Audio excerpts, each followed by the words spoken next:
welcome to MeowMix, the Carolina Panthers podcast. My name is Steven. My name is Jerry, and this week we are going to do the draft profile of LSU wide receiver Jamar Chase. Jamar Chase was a four-star recruit and an 84th overall ranked player coming out of high school in 2018. As a true freshman, Chase played in all 13 games for LSU and started 7 of them. In his sophomore season, he led the FBS in receiving yards and set an SEC record for touchdowns. He also helped the Tigers win a national title by putting up 221 yards in the national title game against the Clemson Tigers. In 2020, like so many other players we covered here, he opted out of the season due to COVID. But there are rumors circulating that he knew LSU's offense was going to struggle with Joe Burrow gone and Joe Brady gone, that it helped make his decision, and that could have been why he opted out. And honestly, I can't blame the guy. I mean, if he was already going to be a top 10, top 15 pick, why hurt your status, Yeah. I feel like there was a lot of that this year where these guys knew that they were first-round picks and, rather than putting yourself in, potential danger with COVID and potentially hurting your draft stock or getting injured some other way, they just decided to opt out. And, a bunch of guys made business decisions this year, and that's okay. At least we think it's okay. There's some diehards that, of course, are struggling with it. Some people lost a lot of money. That's okay. That's okay too. Jamar Chase, he's 6 feet, 208. Just looking at his stats, I mean, you mentioned, I think, his most impressive stat, which was 221 yards. I think it was 9 catches, 221 yards in the national championship game against Clemson. But that 2019 season, 84 receptions, 1,780 yards, and 20 touchdowns.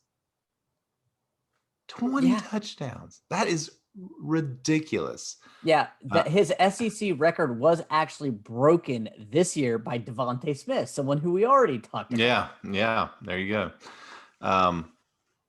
And that by the way, that national championship game, he went up against AJ Terrell, the number 1 draft pick of the Atlanta Falcons in this past draft, cornerback. So it's not like he was going up against any scrubs. I mean, this is the SEC. Yeah. I actually read when I was doing my review, AJ Terrell and a few other NFL cornerbacks who played against him said that he was the toughest player that they've played against to cover. Even after they got into the NFL. I mean, that's impressive. Well, let's talk about why. We got some pros and cons here. Pros, he's a playmaker.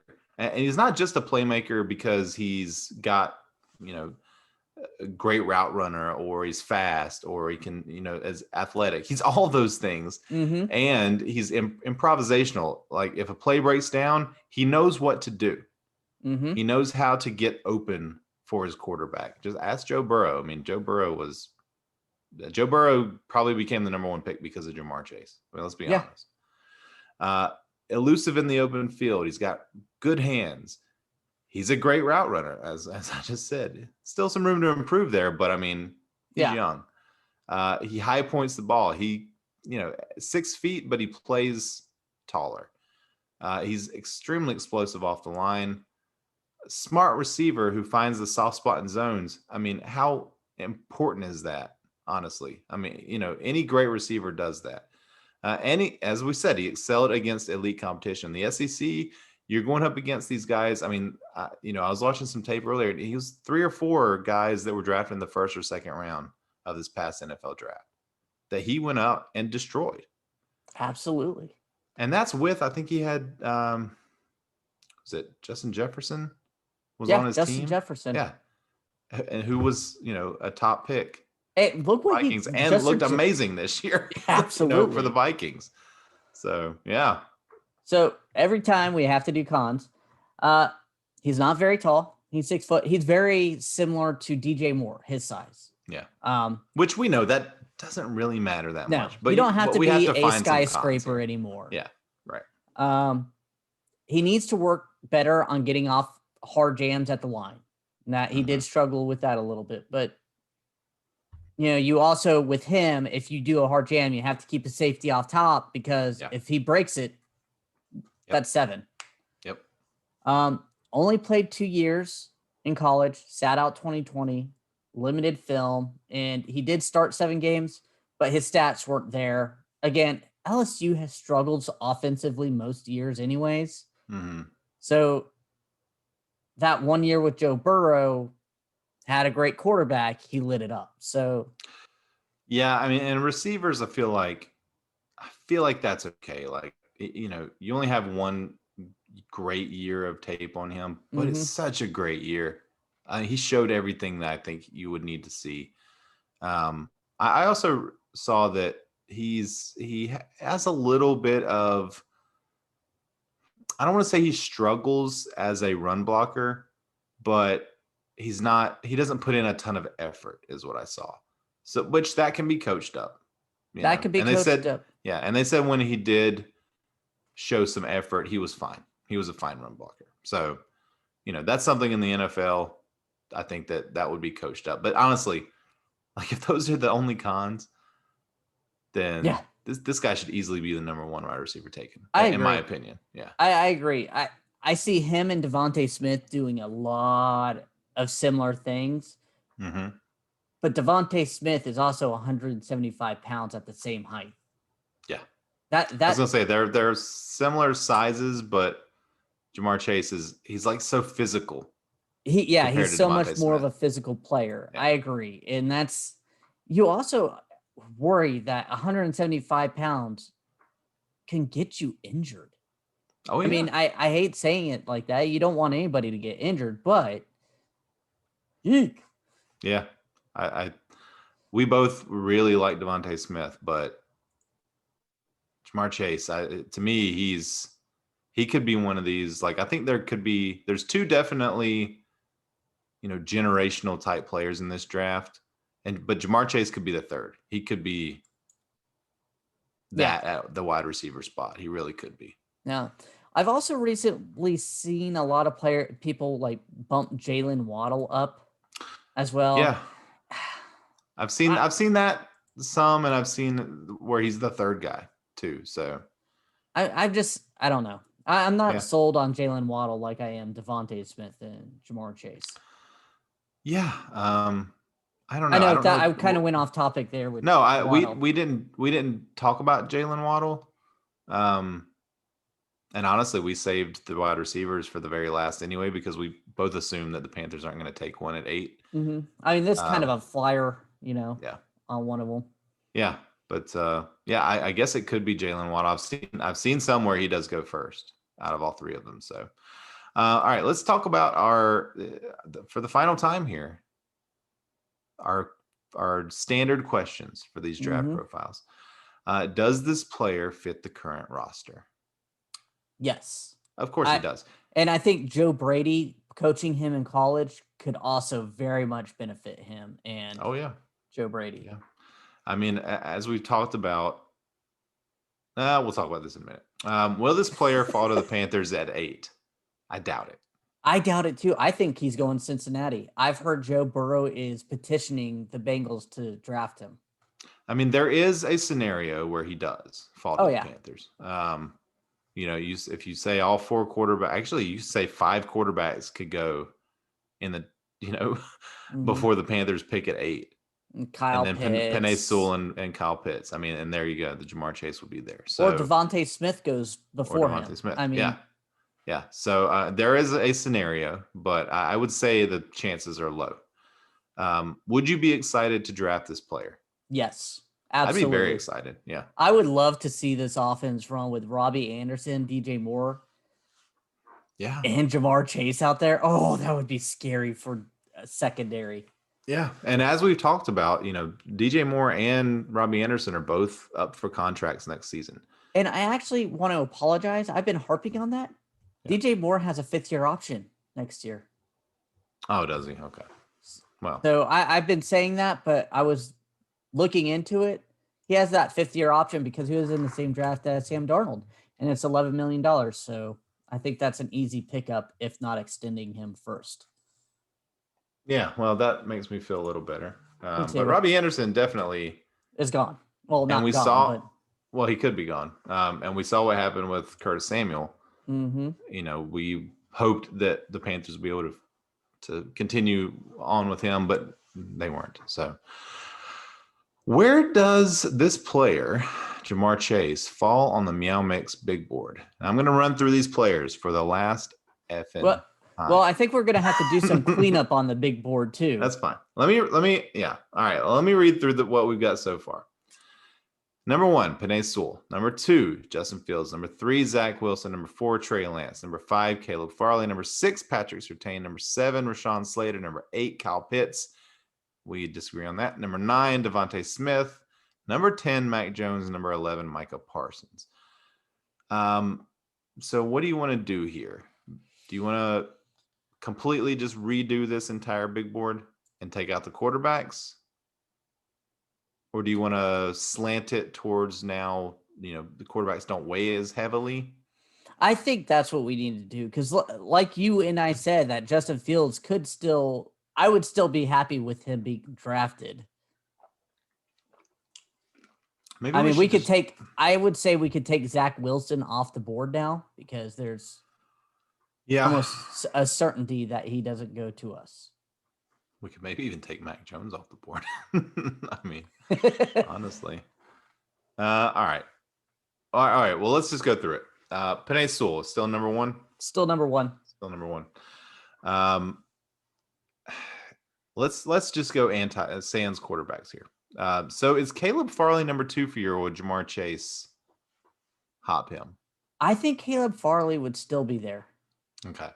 Just because these are non-quarterbacks here. Non-quarterbacks. Big board.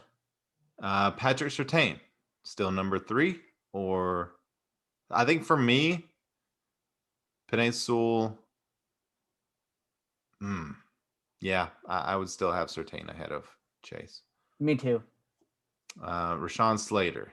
I think personally I'd still have Rashawn Slater ahead of Chase. I think I would go Jamar Chase here. Yeah. I'm not sold on Slater as much as other people are, but I would still be happy with Slater. So where do you think Jamar Chase would go? I would put Jamar Chase. I would have Kyle Pitts next, and then I would have Jamar Chase after Kyle Pitts. Okay. To me, Kyle Pitts would be the number 1 receiver in this draft if he played a receiver, but he plays tight end, which is even better. So Kyle Pitts would be the pick for me. Kyle Pitts would probably be number 2 overall for me. Okay. Just to say, just to let you know how much I like him. I know you like him a lot. There's never been an elite tight end drafted in the first round. If he was a wide receiver. But he's not. But he basically is. But look at he's a wide receiver and as a wide receiver. Then he didn't do much. What are you talking about? He didn't do much. He had 12 touchdowns, 770 yards on only 43 receptions. So why wasn't he targeted more? That's a lot for a tight end. I mean, we're talking about Devontae Smith and he only Jamar played Chase doubling that. He only played 8 games. Why? Well, I don't know. Maybe he got hurt. I have no idea. No clue. We already did him. Go back and listen to that podcast if you want to hear what happened. But he only played 8 games and he had 12 touchdowns in 8 games. I mean, that's pretty damn good. All right. So our big board's all a mess because we can't agree on Kyle Pitts. That's okay. I'm deferring to you on Kyle Pitts. So okay. We'll keep Kyle Pitts down there. So I'll go with you here on Jamar Chase as well. Okay. So we have Devontae Smith and then Micah Parsons. Devontae Smith, Micah Parsons, yeah. So he would be right below Patrick Surtain, right? Mm-hmm. Okay. So now if you're a GM, this is kind of just specific to this one since we've gone over all the players. There's still some players that are a possibility, mostly because some reason they are spiking up the draft boards, even though they didn't have a combine or anything. J.C. Horn is the one name that I keep hearing. Yeah, I've been seeing him too, cornerback. So that could be interesting. I think he would be an option if the Panthers trade back. Mm-hmm. I still think that Surtain and Farley are probably the top two corners that go. I agree. I think they're the best two as well, from what I've seen. Now, if you're the GM, what would you do at number 8? Now, if obviously it depends there, on depends on who's there. I mean, I kind of like our board in terms of what I would do. If Sewell is, let's say if Sewell and Fields are probably not going to both be there, but if they're both there, who do you take, Jerry? I'm going Sewell, and I really like Justin Fields. This team has struggled to find a left tackle since Jordan Gross. Yeah. They actually, I have a little stat in my phone. I'm trying to find it real quick. Now, since Jordan Gross has retired in 2013, the Panthers have had a new starting left tackle every year. Yeah. Byron Bell, Michael Orr, Mike Rimmers, Matt Khalil, Chris Clark, Darrell Williams, and Russell Okung. I think Penei Sewell will stop that. I am not sold on Sam Darnold, but that being said, whoever the quarterback is, that left tackle spot would finally be solid enough to protect them. I agree. If Sam Darnold is going to succeed here, then you got to at least give him the best shot at it. Mm-hmm. I mean, he has the weapons. Yeah. You got to build that protection. Line. I think, maybe we're a little low on Slater too, because a lot of people have him right up there with Sewell. Yeah. I mean, maybe like percentage points lower. I don't know about at 8 for him. That feels a little high, but I guess if you got to grab him, then you got to grab him. Yeah. I mean, if I had to rank like positionally what is most important, obviously the offensive tackle number 1, corner number 2, and I'm just going to leave quarterback out. And then probably tight end, wide receiver, kind of right there kind together. Slash that, because however they want to use that type of position. And there's no no-brainer defensive tackle out there. Otherwise, we might even consider that player. Yeah, absolutely. I personally, if Penei Sewell and Justin Fields weren't there at 8, I would want to trade back. Yeah, I agree. I would jump at the chance to get either a next year's first, build some capital, and then maybe take a guy, because New England's going to want to trade up.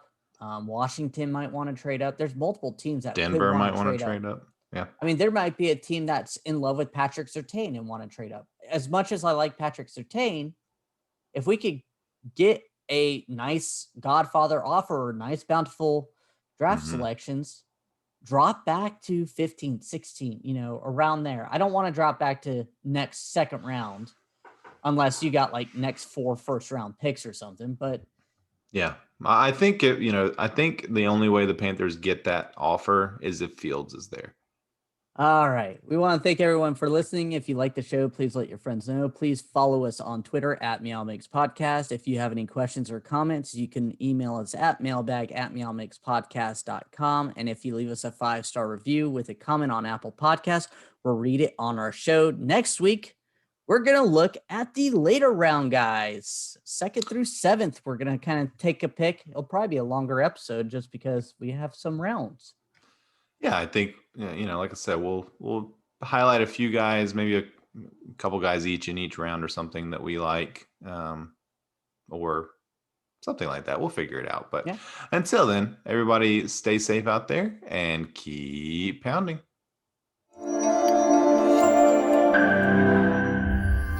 Wow.